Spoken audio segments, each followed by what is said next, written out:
नमस्कार, स्वागत छ सबैजनालाई मेरो किचनमा। आज मैले दहीवाला चिकन बनाउन लागेको छु। यदि हजुरहरूलाई यो रेसिपी मन पर्यो भने भिडियोलाई लाइक गर्नुका साथै मेरो च्यानललाई सब्स्क्राइब गर्न पनि नबिर्सिनु होला। मैले यो चिकन बनाउनको लागि आधी किलो कुखुराको मासुलाई ल्याएर सफा गरेर धोएर राखेको छु र यता एउटा प्यानमा मैले ठुलो चम्चाको 2 चम्चा तोरीको तेल तताउन राखेँ। यो तेल तातेपछि हाफ टीस्पुन जीरा अनि 2टा सुकमेल, 2टा ल्वाङ, एउटा टुक्रा दालचिनी, एउटा ठुलो इलायची, एउटा तेजपत्ता फुराइदिने। त्यसपछि मैले यहाँ 250 ग्राम प्याजलाई मसिनो काटेर लिएको छु। यो प्याज पनि यसमा राखिदिने। सँगसँगै मैले यसमा 2-3टा हरियो खुर्सानीलाई चिरेर पनि राखेँ। अब यो प्याजलाई गोल्डन ब्राउन हुन्जेल फ्राई गर्नुपर्छ।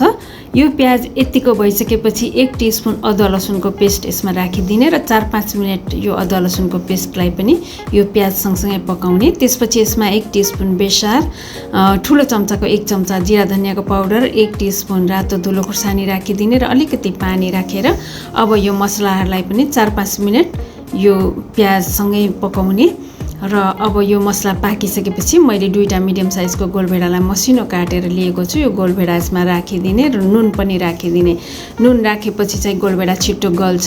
यसमा मैले अलिकति पानी पनि राखेँ। अब यसलाई मिक्स गरेर कभर गरेर यो गोलभेडा गलुन्जेल पकाउने। अब गोलभेडा पनि मज्जासित गलिसकेको छ। यो स्टेजमा चाहिँ स्टोभलाई अफ गरिदिने। त्यसपछि ठुलो चम्चाको 2 चम्चा दही यसमा राखिदिने। स्टोभ अन गरेर दही राख्दाखेरि चाहिँ दही फाट्न सक्छ। स्टोभ अफ गरेर दही राखेर अब यो दहीलाई मिक्स गरिदिने र सँगसँगै यसमा हाफ टीस्पुन गरम मसलाको पाउडर पनि राखिदिने र एकैछिन स्टोभलाई अन गरेर यो मसलालाई मज्जासित पकाउने। त्यसपछि यसमा धोएर राखेको चिकनलाई राखिदिने र अब यसलाई पनि मज्जासित मिक्स गरेर अनि कभर गरेर यसलाई पाक्न दिने र बीचबीचमा यसलाई चेक पनि गर्दै गर्नुपर्छ। फेरि पानी सुकेर यो डढ्न पनि सक्छ। यसै गरी यो चिकनलाई चलाइ यसको पानी सबै सुकाउनुपर्छ र यो पानी सुकुन्जेलमा यो चिकन पाकी पनि सक्छ। अब यसको पानी पनि मजाले सुकिसकेको छ, हजुरहरूले देख्न सक्नुहुन्छ। र अब यो चिकन पनि मजासित पाकी नै सकेको छ।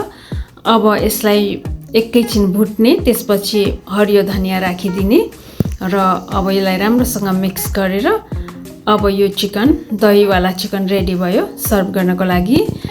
यो रेसिपी हजुरहरूलाई कस्तो लाग्यो? हजुरहरू पनि एकपटक यसरी नै दही राखेर चिकन बनाएर खाएर हेर्नु होला। यो एकदमै मिठो हुन्छ। भिडियो हेरेर बस्नुभएकोमा हजुरहरू सबैजनालाई धेरै धेरै धन्यवाद। हवस् त, आजलाई यति नै।